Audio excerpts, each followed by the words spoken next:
G'day everybody and welcome to what's effectively series 3 of Empty Nest Adventures. Now this video is going to be very different to any video that we've done in the past, and unfortunately for most it's only going to be an ant video because Mavo's busy at work. Now I say series 3 because we are just about to embark on another 12-month partnership with the beautiful guys over at Jawa Off-Road Camper Trailers, and we're going to be doing a lot of the van videos that you've come so used to getting from us. But what I'm going to do with this particular one, and this is really just a tester because there are some detailed videos that I could do if everybody likes these, where I'm going to combine my professional background, some of the qualifications, certifications I've got in the corporate space, and apply it to what we've learned, what our insight and perspective has been when we've been traveling full time. Now, really quickly, as a disclaimer on this video, even though I do have a background and a lot of experience in this sort of stuff, this is purely our own insight and our own experience. If this video evokes anything where you feel like you need professional help or professional support in any of the topics that I'm going to discuss, please make sure you follow that up with the applicable person. Getting help with these sort of things is really important if you need to. So let's get into the crux of this video. As you would have seen from the title, it's called Mindset Matters. The mental preparation that you need to do, maybe hopefully prior to, or even if you are embarking on either long-term or even indefinite travel. I sort of started it, so I'm going to go with topic number 1 here. Mindsets really do matter. As a matter of fact, I actually think, from my experience, from my background, and from what I've observed from many corporations around the world, is that mindset, more than anything, and I'm talking about university degrees, I'm talking about any on-the-job experience, talking about anything that you can do to grow yourself as a human, mindset is fundamentally the most important part. And why do I say that? Well, mindset effectively determines the way that you behave. It guides you in terms of not only when you're rocking up into a situation, but also how you react to situations that are around you. And so mindset guides your behaviors. It guides your mood. It has a direct impact on other people around you. And in particular with travel, whether you're doing it with a family, whether you're doing it with your significant other, or even doing it solo and then other people around you, will be directly impacted by the mindset and then the behaviors that come off the mindset.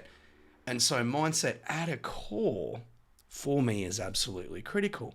Now, it's important to talk about mindset, and there's a lot of techniques, but the first one is whether we like it or not. We are responsible for our own mindset. Now, lots of things can happen around us that we are not fully in control of, but being aware of, and then also having techniques when you catch yourself in a bad mindset, is incredibly enabling as a human. As a matter of fact, the manifestation of a positive mindset over hours, days, weeks, months, years, will almost always be at the core of any success in anything that's important to you in life. But unfortunately, the opposite is very true as well. The manifestation of a negative mindset over hours, days, weeks, hopefully not months, and definitely hopefully not years, can be incredibly crippling as a human being as well.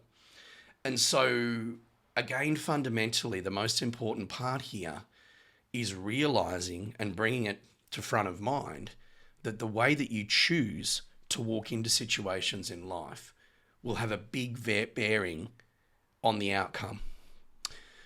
I could go a lot deeper into this, and I'm happy to do another video in a lot more detail around techniques here, but hit me up in the comments and let me know if you'd like to know more about that.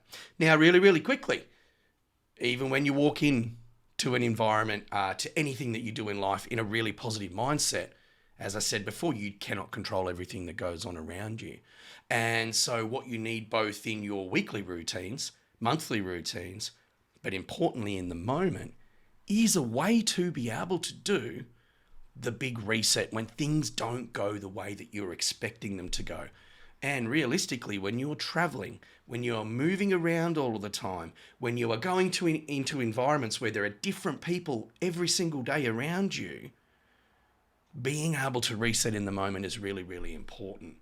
A lot of people use breathing techniques, and that's probably the easiest ones to think about. There are many in the moment reset techniques out there. Again, can go into a lot more detail around this, so hit us up in the comments if you'd like to know more about resets, and I'll do a dedicated video. One of the things I want you to think about around long-term travel is relationship challenges and relationship management. Now, starting out flat out, one of the core reasons that Mavo and I decided to travel at the beginning of 2022 when we set off to do our first lap was simply that we were going through significant changes in our life. Number one, both our beautiful boys had grown up and become independent. So they both had their trades locked in.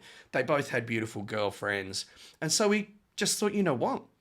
I had just finished my career with a large company here in Australia and took a redundancy, and Mavo had just got her 10-year long service leave in the business that she was working in.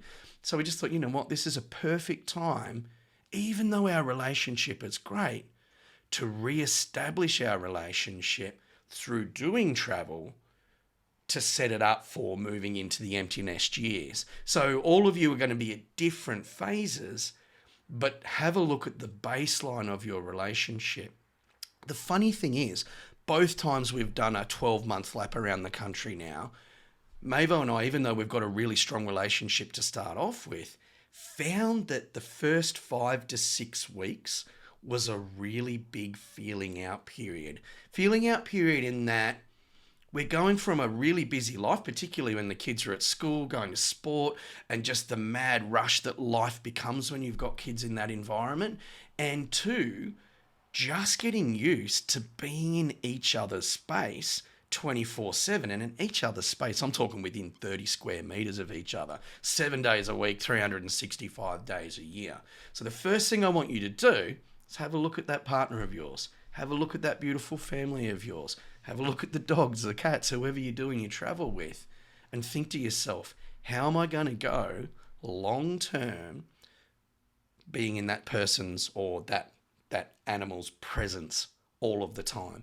And the most important part is, it is what it is, but knowing what your buttons are, knowing what your resets are in those situations are really, really important. The one that Mavo and I use all of the time is we utilize Starlink. Starlink's really important in the way that we travel.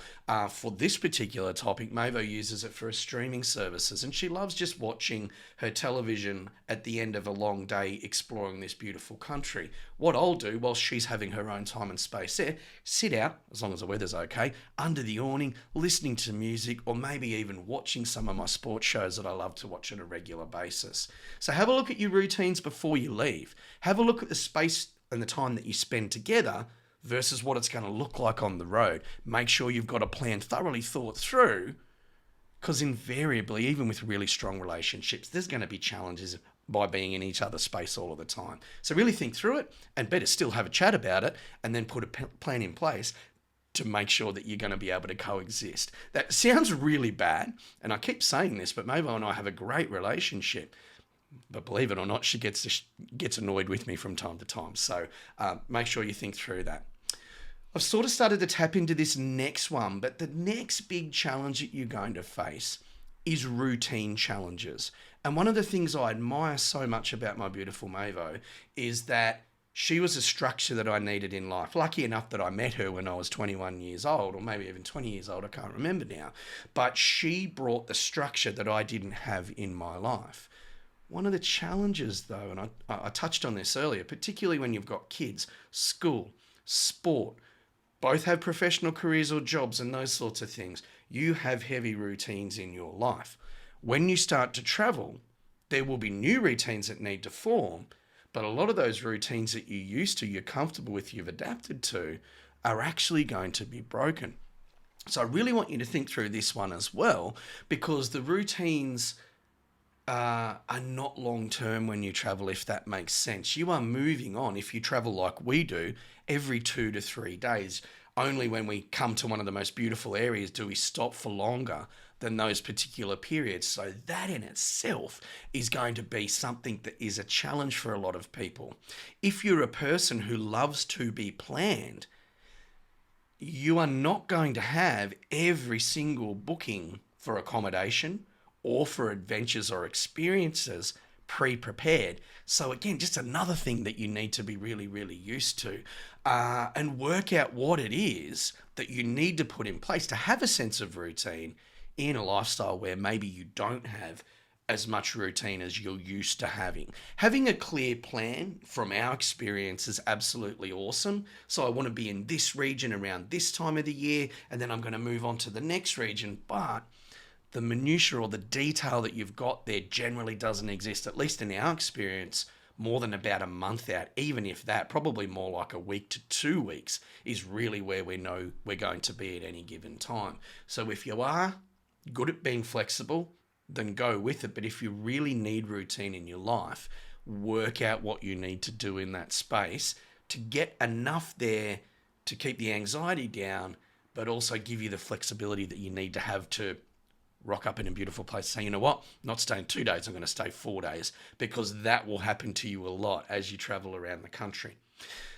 The next one that I'm going to talk about may be a little bit controversial. I'm not going to give you opinion. I'm just going to, I'm not going to give you the rules, because there are no rules in this space. But what I'm going to give you is our own perspective from experience with other travelers, and also from what we've returned to. And I'm going to talk about financial challenges and security. First question I want you to ask yourself is, what happens if I blow up an engine? Or what happens if we have a car accident? Or what happens if something goes wrong back at home with our friends, our family, our loved ones, our property, if we're keeping a property and using it or renting that out or something like that? Financial security lessens, not even when things do go wrong when you're out there on the road, but it also lessens the anxiety of what may happen if something was to go wrong. And so I know not everybody's in exactly the same financial position. We are all different. But would you be able to, particularly if you're remote and you blew up an engine, be able to afford to repair that car? The challenge is, if you can't, then there's going to be a lot of anxiety around what goes wrong, because you are stuck in a foreign place that you're not used to being, which probably is thousands of kilometers away from where you would consider a home. So really, really just think through this. Again, as I said, slightly controversial topic. I would go into a lot more detail around this. We've been lucky in both times that we've travelled to be able to have our home, our asset, and our kids stay in here and look after it for us while we're away. But another thing I want you to think about is, what is my plan when I return from long-term travel, or when I'm going to integrate back into normal life? Because it's just a consideration that you need to have. Some people might go, you know what, Ant, I'm absolutely fine. I'm going to work, and I've got skills that are transferable when I'm out there on the road. And that's absolutely awesome. But we have met several people, particularly who are in their 80s, who through ill health, and unfortunately they'd sold everything that they'd worked towards and are now living on a pension, and their only fixed address is the caravan park that they're in, and the only asset they've got is their car and their van, where they get split up. One example where a lovely lady had to be airlifted to Brisbane. Her husband was in Charleville, and he was extremely upset about not knowing what to do next. And so that had a really big impact on us, because we hadn't really thought through, albeit that we had strong financial stability backing us up, as to what would happen if something went wrong. So it's a horrible thing to think about, but particularly if you're thinking about liquidating all of your assets. I'm talking about your home, talking about the contents and those sorts of things. And some people do that, and all power to you. But what happens when things go wrong? What happens when you no longer want to travel? What happens when you're no longer able to travel due to health and those sorts of things? So really, really consider it. You don't see any of these challenges on all of the beautiful YouTubes that showcase this amazing company, but they are really considerations that you need to have. And this leads me to the last topic that I really wanted to talk about today. Again, something that we can do a deep dive on, because we've experienced this twice already, particularly if you're a family. Particularly if you're a little bit younger than a grey nomad status, where you're going to need to come back to everyday life. What is your re-entry plan? That links into a couple of the other things that we've already talked about in this video. But trust me, the readjustment to the grind of going to work every day, the readjustment to being back at home rather than having this beautiful nomadic lifestyle takes its toll. And once you've had a taste of freedom, coming back into the structure of the old life, at least for us, has definitely been hard. So what is your plan? Where are you going back to? What is your plan? How are you going to integrate back into the workforce? What is your plan? What are you going to do with your kids when you find that they need the stability of stable friends, a stable school, and those sorts of things? So, once again, we are absolutely all different. We have different perspectives, different views on the world, but considerations that we need to think about ourselves and as a couple, as a family, with the mental preparation before we do the long-term travel, or you can do it mid-term as well. The funny thing is, we do all of this research on the car we need. We do all of this research on the van we need. We may even join a gym or start walking or running or cycling or doing something to get ourselves fit enough to get on the road. But we often don't think about what we need to prepare for, what we need to do to be at our optimal from a mindset perspective. So mindsets matter, everybody. They are absolutely at a core an enabler of beautiful outcomes in life. Not just with travel, with anything that you do. Be wary of it. Make your plans. If you need further advice, have a look in the networks around any of the things that we've talked about. If you've really enjoyed this video, everybody, give it a like, obviously.